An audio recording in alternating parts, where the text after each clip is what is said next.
Ассалаумағалейкум, аға. О, валейкум ассалам. Давай я свет включу, да, чтобы тебя видно было. А то вдруг сейчас не увидим.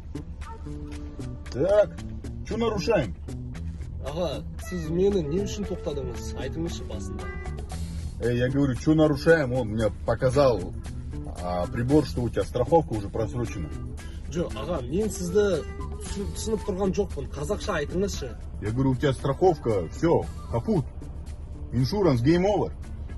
Ағылшынша сөйлемейін, қазақша сөйлеймін. Сен қазақсың ба? Ну да, казах. Онда неге қазақша сөйлемейсің? Қазақша сөйлеу керек, біз Қазақстанда тұрамыз. Сен қазақ батырлардың ұрпақсың. Намысың қайда сенде? Қазақша сөйлеу керек.